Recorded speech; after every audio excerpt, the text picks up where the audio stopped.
Hello, Rhiannon. Hello, Robin. Happy March to you. I hope that you guys are on your way to a fantastic month. Because it's March, one of the, most celebrated holidays is approaching, and that is St. Patrick's Day. A lot of people go a little bit crazy with that. So I thought it'd be fun if we could talk about the luck of the board gamer. There's a lot of luck versus calculation in some of our most favorite games. Some people are super opposed to it, some people aren't. It really varies even game to game for some people. I know people that are completely mathematical and absolutely Euro to the core, but will sit down and play Last Night on Earth at every given opportunity. And it's roll and move. It is the epitome of randomization negatively affecting your turn. Stuff like that. But I'm going to let you guys talk a little bit more about specific board games or luck mechanics that you really enjoy. I wanted to talk about some things that maybe don't necessarily get a lot of love when we're talking on the channel or talking about board games in general and how luck affects them. The first one of those being like miniature-based war games. I'm talking Infinity, Relic Knights, War Machine, Hordes, Warhammer 40k, Warhammer, stuff like that. Obviously, luck is a huge, huge part of those games. They involve a lot of dice rolling, or in the case of Relic Knights, it involves this deck of cards, and if you're not drawing the right cards, then you're not getting the right things. Now, the primary focus of these games is, walk up, attack, cast a spell, whatever. Do you have the proper mitigation to fight against the luck of the die roll or drawing the right cards? And I think that's a really cool mechanic that we can get into more games that have a luck component but also allow you to plan against that or plan for it and mitigate your risk. For instance, in War Machine or Hordes, you have characters that will roll 3 dice instead of 2 if you've got them set up in the right way or paired them with the right other characters. Or you can use spells, debuffs, environmental terrain, advantage, stuff like that. All sorts of things that are going to allow you to get a +1 here or a -2 there, stuff like that, so that when you're trying to hit these target values, you're rolling 2 dice, 2 d6s, so your average roll is going to equate to about 7, and then there's the whole gamut of probability there. And you can mitigate against that. For instance, if you're looking at the probability of rolling a 9 on 2 die, but you know that you can give yourself an automatic +2, well, then you're only looking at rolling a 7, and thus your chances have greatly risen. I think that's really neat. I think that's definitely a lot cooler, and it's a lot more appealing to me as somebody who really likes to bridge the gap between very, very mathematical games and very, very luck-based games.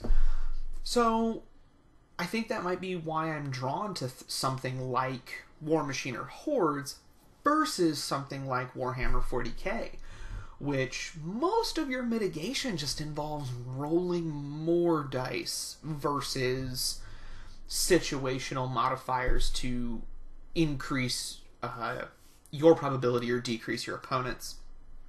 I'm just not the biggest fan of that. I think Warhammer 40k has really cool models. I think the lore is totally over the top and ridiculous, and I love it in a lot of ways. But I don't like the handling of probability in that just do it more is the solution. Whatever your problems with Games Workshop are, and then, people have plenty, I think that you can recognize they have really good bones to some of their things, but where it falls through is that the devil's in the details, and they lack a lot of these finer points and these details like that. Now, I brought up Relic Knights and the card-based system for a reason, because There's been some criticism of Relic Knights. I actually personally love the game. I know there are some other folks who really, really like it, at least in my smaller community, and some that really dislike it for what I'm about to say, and that's your luck is very personal. So if you aren't drawing the right cards, then you won't even be able to use your attacks. Not, oh no, I'm using this attack and then because of a die roll it misses. It's, I don't have the right energy in my hand and thus cannot attack. There's a lot of things to mitigate that in Relic Knights though, and again, this is all about mitigation here. Relic Knights, you can store Esper, which will allow you to act as basically a wild of any 2 energy. You can have a varied army, so you have all kinds of attacks. You can prioritize using attacks that will let you draw more cards for future turns, so you've got a wider array to choose from. The really neat thing about the luck and mitigation of Relic Knights is that both players use an identical deck of energy cards. So, where somewhere like War Machine, you might be going up against a player whose only mitigation is like countermeasures, so they have really, really high defense or really, really high armor. So, regardless of your situational modifiers that you can employ, you just may not ever be able to crack their armor. You may not be able to, tag them with a hit. But with Relic Knights, you know that you're going to get those cards eventually. It may be a while, and you may take some casualties in the meantime, but you will get them. And I think that's really cool. So die rolling and that kind of stuff tails into the next thing I want to talk about, and it's a little more divisive as far as randomization goes, and that's role-playing games. Randomization is super central to a lot of your real core role-playing games. Pathfinder, Dungeons & Dragons, to a lesser extent, something like Fate, Fate Core, Fate Accelerated, or, the spin-offs of that, things that use fudge dice, Dresden Files, that whole thing. You're still rolling die. You're still dependent on saying, I am doing action X. Because of these things, I have a bonus or don't, and then you roll a die. So you still have to deal with rolling a die. And I'm going to show you guys something because it's kind of one of my prized possessions. And it is a game that removes the randomness from RPGs and still presents something that I absolutely love. And that is the Amber Diceless RPG. You guys can see this. I actually found this at a used bookstore we have in town called Half Price Books. This is one of the coolest things that I own for a lot of reasons. If you're unfamiliar, Amber is a fictional world, or rather series of worlds, because the lore, created by a guy named Roger Zelazny. He wrote a series of books. It starts with a book called The Nine Princes of Amber, and it is about all of these people fighting for power and control of a unique kind of like core world called Amber.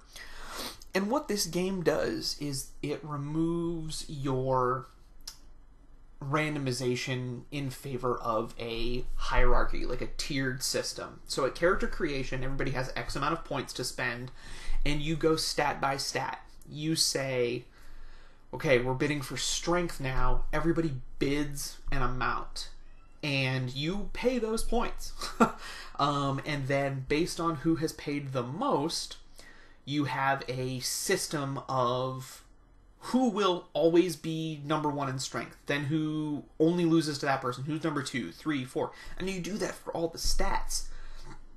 So that is how everything is done, is its comparison. So if you're going in a brute force competition, strength 2 will always beat strength 4.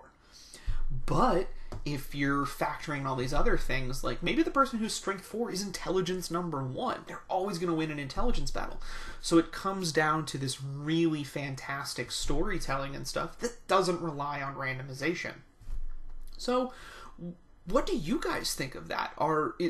are randomized numbers, or is dice rolling super central to the RPG experience? Is that something that is just a holdover, or do you think that there's a core group of RPGers who only want dice rolling? Because I mean, it's made it into all kinds of stuff. You see dice rolling even in something that's primarily story driven, like Fiasco, or the Fiasco Companion. So just tell me what you guys think. What do you think about dice in RPGs? Are you attracted to a system that doesn't use that? And what about war games? Do you guys do war games? Is there one that appeals to you because of a certain luck mechanic versus others? Let me know. I'm really curious. I'm obviously super passionate about it, so I would love to hear from you guys. Have a wonderful day.